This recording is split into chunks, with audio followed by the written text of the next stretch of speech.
I'm Billy Cohen, Afar's editorial director, and welcome to View from Afar, a podcast that spotlights the people and the ideas shaping the future of travel. And in this special series, I'm coming to you live from the floor of IPW, the annual travel conference organized by the U.S. Travel Association to share the best of America with the rest of the world.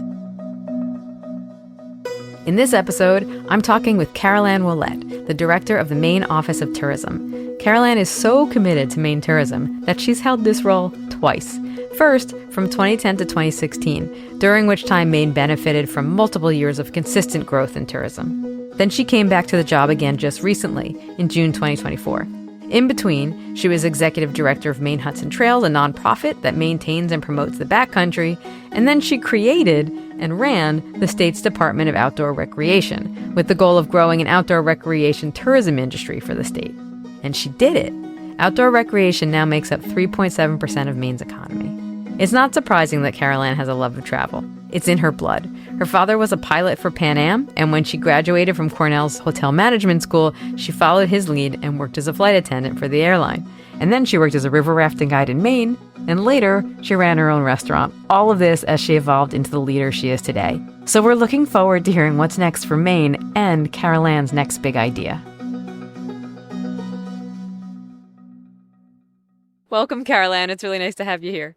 Thank you so much. I'm really excited to be part of this. Yeah, so I read that your dad was a pilot for Pan Am.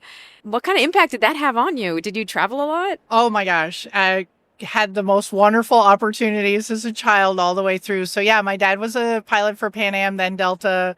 And then when he retired, he worked for Hawaiian Airlines in operations. So we traveled our entire youth. In fact, my first passport, this is how old I am, had my sister and me both on the single passport as young children, or young child and an infant.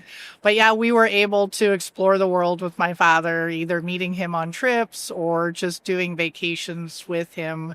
So very fortunate. And I'm sure that's what inspired the travel bug in me and my passion for travel and tourism. And then so you also went to work in the travel industry way before you joined, the Maine Office of Tourism. I did. One of the things I actually wanted to be was a pilot.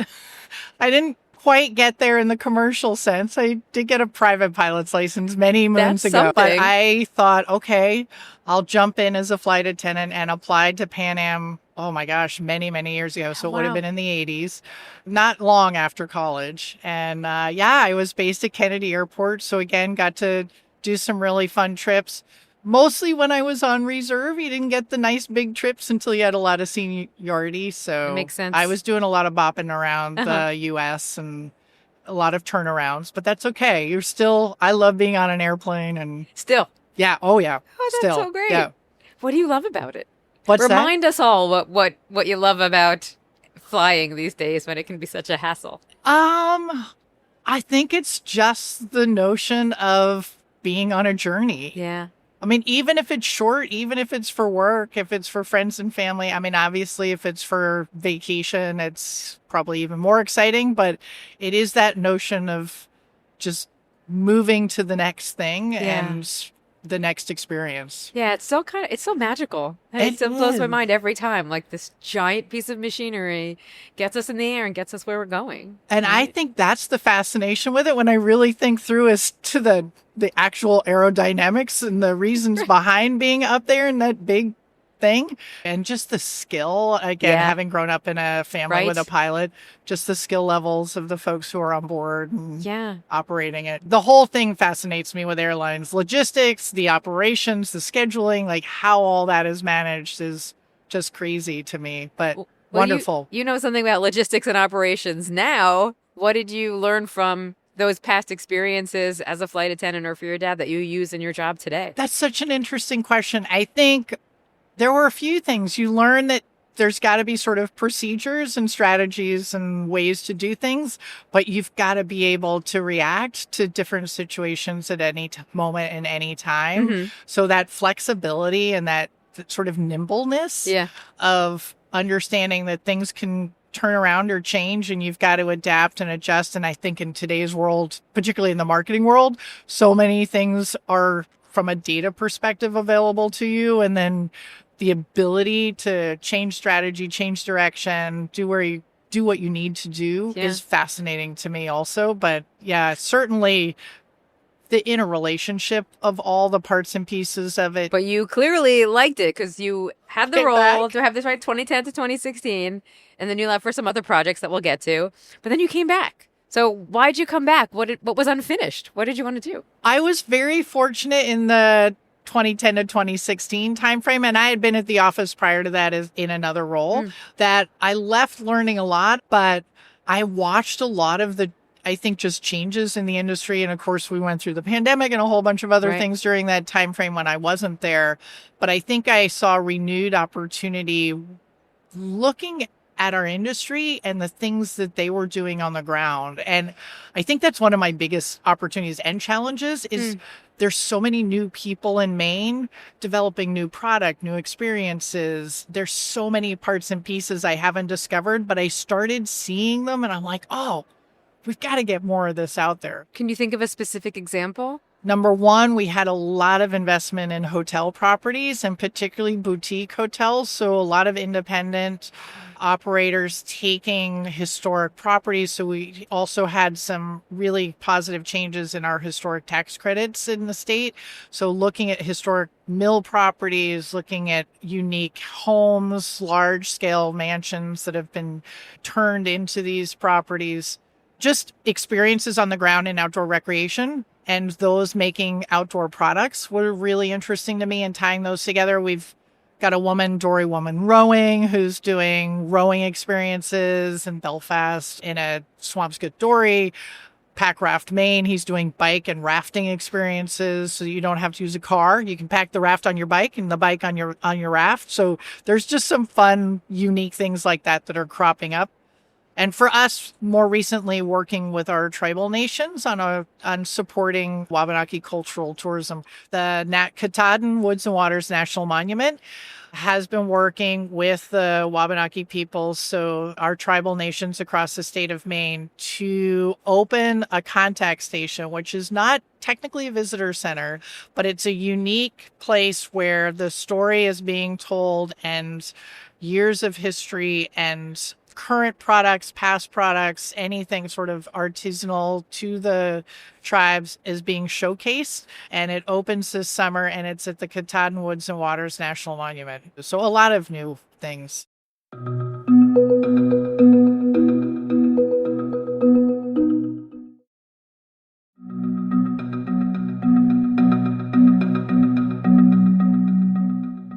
So you mentioned outdoor activities, so I want to talk about that because in between your two stints as director of the Office of Tourism, you launched a completely new department for Maine. Can you tell us about it? Sure. So again, another fun chance to do something a little bit different. The Office of Outdoor Recreation was launched really at the push of a new trade association called Maine Outdoor Brands. And they're a business alliance of outdoor product manufacturers, retailers, and experience providers, so outfitters. And they had been to a show called Outdoor Retailer and saw the first 8 states that had created offices sign an accords agreement, confluence of states, on sort of pillars of how they would operate, balancing conservation and economic development, the outdoor recreation economy. When was all this happening? This was in 2017. I believe Utah was the first state to create an Office of Outdoor Recreation in 2010. And the other 7 states followed suit very quickly. So Colorado was second, Montana, Oregon, Vermont. So the idea behind the Office of Outdoor Recreation was really to elevate the outdoor recreation economy as a strong pillar of the state's economy overall, but looking at that blending of product manufacturing, the retail, and the experiences. So it was focused a lot more not on visitation and marketing, but more on community and how we could continue to help communities invest in their asset base as a way to attract and retain talent, as a way to attract new businesses. And then also, how did we help those small businesses that were kind of inside that outdoor recreation economy continue to grow, and also tying together departments across state government. So our natural resource agencies, tying them better to the work at economic development and at the Office of Tourism. So we were kind of this middle point of bringing the industry together and then developing a number of public-private partnerships. What does the Department of Outdoor Recreation do? It's actually only an office. We're in the Department of Economic and Community Development, which is also where the Office of Tourism is housed. So yes, the Office of Outdoor Recreation works with the Office of Tourism on the travel and tourism side of it. So making sure that new experiences, existing experiences, communities that are really grounded in that outdoor recreation experience are all well known inside the travel space too. But it also works to connect the product manufacturers often to large scale retailers. So a lot of B2B, just like we're doing here at IPW. So connecting buyers and sellers, but more of product in the sense of physical product to large retailers across the country. So things like outdoor retailers, Switchback, different shows where you still have that B2B component. We've been very supportive of making those connections, working with universities and community colleges, and even at the high school level, at the technical education level, helping build out outdoor skills programming and outdoor business development degree programs, working with folks to identify those more so that Maine becomes a place where you go to school or college to learn more about becoming someone in that outdoor recreation economy sphere. Feeds that cycle and keeps it growing. University of Maine Farmington, for instance, has got a great outdoor recreation business administration program. It started as an alpine operations program. So helping folks figure out how to be ski resort operators. So really it was about making those connections where they hadn't been made before.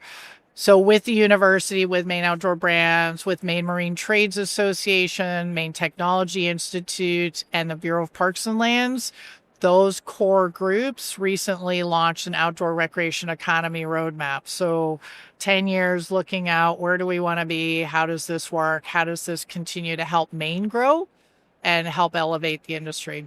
It sounds like your skill and the jobs that you've taken is that you're able to identify where those opportunities for connection are and then making them happen, turning them into something concrete. From what you learned from working on the Outdoor Recreation Department, how are you translating that now to the Office of Tourism? Is it translatable, and are there other projects? I learned so much in the 8 years that I did that work because I was by myself. It was a single person office. Yeah. So you were totally dependent upon partnerships and collaborative opportunities. And I think it's really expanded my vision, or, just expanded my world of who's out there, right, and who could become partners maybe less traditional than we've thought of in the tourism industry before. I think about like a group we have in Maine called Teens to Trails, and it's getting kids into the outdoors. And part of our destination management plan is to be more collaborative with communities and dig a little bit deeper. Again, that balancing of resident quality of life and visitor experience. I think it's helped make me think outside the box a little bit more as to who could be a partner and who has an experience that maybe has been considered community/local that could actually be something that a visitor might want to do, and how do we make that transition? So yeah, different partnerships, I think, has been the biggest piece. I like that. I had a question on here, which is, what was your next big idea? But your next big idea is going small. Right.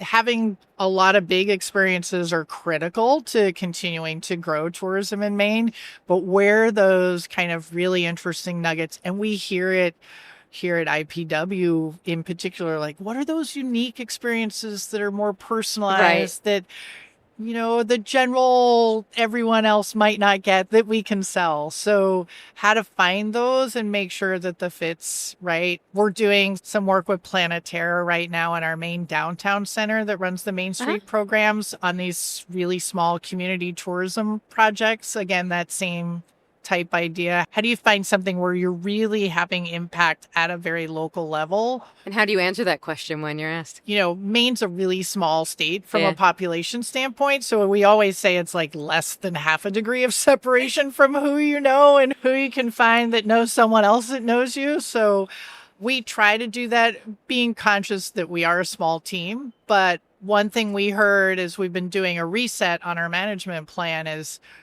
you guys have the ability as an Office of Tourism to really get like-minded but disparate groups together in a room. And we value that in the work that you can do, keeping in mind that we still have to get out there and do the marketing and make sure we're doing our primary purpose. But I think that's been really important in building that community, literally that community connection. Yeah.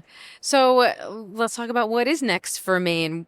Obviously, for the whole country, we've got America 250 coming up, lots of events. What are you most excited about happening in Maine in 2025 or 2026? Oh, there's a lot. For America's 250, though, I think Maine has taken a really unique approach. And actually, the organizational capacity of it is sitting in our Secretary of State's office, but there's a whole commission dedicated to it. But the idea behind how Maine's approaching it is basically gathering stories about people, place, objects, language, and looking at putting together the Maine Atlas, which will be 250 of these things, these stories that have helped define where Maine has fit into America's 250 years. Wow. So it's, again, getting down into the community level, and there's a team working on this that's really dedicated to finding those stories, and they'd love them from locals and visitors alike. So there's actually a nominate your story or your place or your thing or experience on the Maine Atlas Project website. So that's exciting. And then the other things for us, we just got our first United Soccer League soccer team in Maine. So Portland is now home to the Hearts of Pine. Oh, cool. Which is fun considering that we're on the heels of FIFA, being in the U.S. Right. And so that rounds out our sports kind of team place. And Portland actually was just identified as one of the best small cities for sports, which is really fun because it's always been identified as one of the best small cities for food. So now we've got this hockey, basketball, baseball, and soccer round out of the teams. But the Hearts of Pine team we're doing a marketing partnership with them simply because soccer has such a diverse audience and such a young fan base and such a growing fan base. And for us, it's been important moving forward to grow tourism, to diversify those are the folks demographically and geographically and every other way you can think of to really help build the base for the future. What is your vision? Like, what is your dream for what's next with Maine tourism? Really, for me, it's continuing to build the relationships with our industry and our communities in Maine. So, I think coming off the pandemic, there was a lot of change, right? A lot of things shifted. But for us, that's past now, thankfully. And we really want to be able to stay as current with what's happening on the ground. And how do we really engage? Number one, and help the industry get what they need. And then make sure that we know enough of what's going on so we can really market well. We did what we call a brand refresh recently and really focused on this notion of Forged by Nature as our brand platform. Nice. And understanding, and this has been a little bit of my vision with some help from some colleagues inside the state, but this notion that there isn't sort of this separate piece of outdoor recreation or arts and culture or food, that it's been that landscape that has inspired all of it. The land and the sea and the state in which we live and experience in our everyday lives inspire what we do in the outdoors and those experiences we share that also inspires the artisans and the crafters. So it's all sort of tied together in this circle. Yeah. So I think we've really been trying to shift more to that storytelling aspect of how where we live is all of that, right? It's not this, that, or that. Yeah. It's all tied together. Yeah, it's forged by nature, whether you're in the woods or you're in a restaurant or in an art gallery. Right. Thanks for joining this episode of View from Afar. In the show notes, you'll find links to the topics we discussed, to the Maine Office of Tourism's website and social handles, as well as recent coverage of Maine. And be sure to follow along this week to hear more interviews with travel industry experts. You can find more Views from Afar on afar.com. And be sure to follow us on Instagram and TikTok. We're at Afar Media. If you enjoyed today's exploration, I hope you'll come back for more great interviews. Subscribing always makes that easy. And be sure to rate and review the show on your favorite podcast platforms. It helps other travelers find it. This has been View from Afar, a production of Afar Media. The podcast is produced by Aislinn Green and Nikki Galtalind, with assistance from Michelle Barron and Billy Cohen. Music composition from Epidemic Sound. This podcast is part of the Airwave Media Podcast Network. Visit airwavemedia.com to listen and subscribe to their other fine shows, like Culture Kids and the Explorers Podcast.